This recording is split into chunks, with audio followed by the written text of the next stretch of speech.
कामचोर देवरानी। एक बार की बात है, सुषमा अपने पूरे परिवार के साथ खुशी खुशी मोहन नगर में रहती थी। उसकी 2 बहुएं थी, पल्लवी और शिवानी। एक दिन दोनों बहुएं रसोई में काम कर रही होती है कि तभी उनकी सास सुषमा उन्हें बुलाती है। अरे बहू, जरा इधर तो आना। शिवानी, जरा जाकर देखना सासू माँ क्या कह रही हैं। दीदी आप ही देख लो ना जाकर, आपको भी तो सुनाई दे रहा है। अरे मैं आटा गूंद रही हूँ ना, तुम चली जाओ। हाँ तो मैं भी तो सब्जी काट रही हूँ ना दीदी। अरे बहू जल्दी आओ। ओह, ये तो जाएगी नहीं, मैं ही जाकर देखती हूँ कि क्या करना है। पल्लवी सुषमा के कमरे में जाती है। जी मम्मी जी, क्या हुआ? शाम को घर पर कुछ मेहमान आने वाले हैं, तो तुम अच्छा सा खाना बना लेना बहू। ठीक है मम्मी जी, आप बता दीजिए क्या क्या बनाना है और कितने लोग आ रहे हैं। सुनील की मौसी जी और उनका पूरा परिवार आ रहा है। कुल मिलाकर 3 लोग और हमें मिलाकर हुए 9 लोग। तो अभी से ही तैयारी करना शुरू कर दो।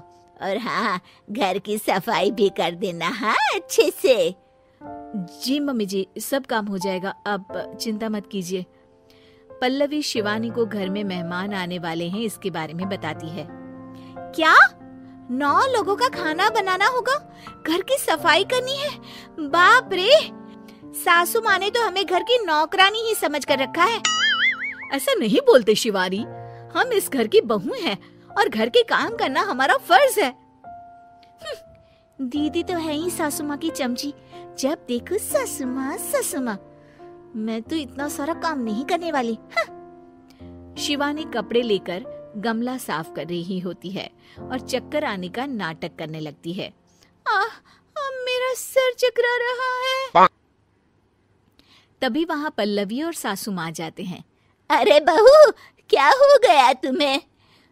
मम्मी जी, बहुत तेज सर में दर्द हो रहा है। तुम एक काम करो शिवानी, आराम कर लो। नहीं नहीं दीदी, घर में मेहमान आने वाले हैं, मुझे आपकी मदद करनी चाहिए। अरे कोई बात नहीं शिवानी, तुम आराम कर लो, मैं सब काम कर लूंगी। ठीक है दीदी, अगर आप इतना कह रही हैं तो आराम कर लेती हूँ। शिवानी आराम से अपने कमरे में मैगजीन पढ़ रही होती है। इसे कहते हैं आराम की जिंदगी। इतना सारा काम। चलो सारा काम खत्म हो गया, शिवानी को देख आती हूँ।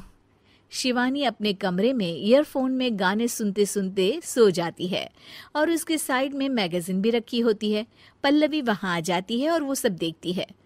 ओहो, तो मतलब सब काम चोरी का बहाना था। अभी बताती हूँ इसको।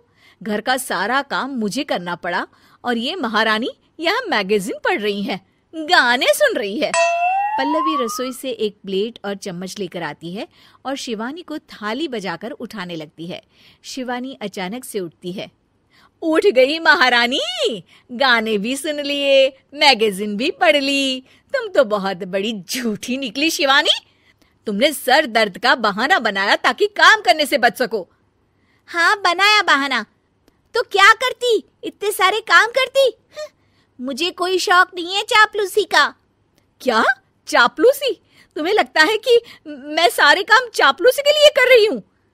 नहीं तो क्या। तभी वहां सासू माँ आ जाती हैं। अरे बहू, वो लोग बस आने ही वाले हैं, तुम तैयारियां कर लो। जी सासू माँ, तुझे तो मैं बाद में देखती हूँ। सब खाना खाने बैठते हैं और खाना शुरू करते हैं। तभी सुनील की मौसी बोलती है। वाह भाई वाह, खाना तो बहुत ही अच्छा बना है सुषमा जी, एक एक चीज में क्या स्वाद है। ये सुनकर शिवानी मुंह बना लेती है। उसे अपनी जेठानी की इतनी तारीफ रास नहीं आती। आपकी बहुएं तो बहुत ही अच्छा खाना बनाती हैं। हाँ, बनाती तो दोनों ही अच्छा है, पर आज ना ये सारा खाना बड़ी बहू ने बनाया है। छोटी बहू की तबीयत ठीक नहीं थी, सो इसलिए। मानना पड़ेगा सुषमा जी, आपकी बड़ी बहू तो बहुत ही गुणवान है। पल्लवी की तारीफ सुनकर शिवानी को जलन होती है। पल्लवी ये सुनकर खुश हो जाती है और शिवानी की तरफ देखकर उसे चिढ़ाती है।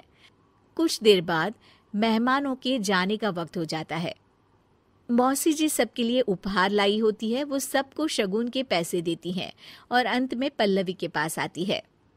तुम्हारे लिए शगुन का लिफाफा तो है ही, पर बहू तुम्हें एक और उपहार भी मिलेगा इतना अच्छा खाना बनाने के लिए। मौसी अपने सोने के कंगन निकालकर पल्लवी को पहना देती है। ये लो, ये मेरे मनपसंद कंगन है, अब से ये तुम्हारे हुए। धन्यवाद मौसी जी। ये देखकर शिवानी तो पूरी तरह से जल जाती है और गुस्से से रसोई में चली जाती है। तभी वहां पल्लवी आ जाती है और उसे अपने कंगन दिखाने लगती है। देवरानी जी, अब आपका सर दर्द ठीक तो है ना? मुझे लगता है कि अब सर दर्द शुरू हो गया होगा आपका।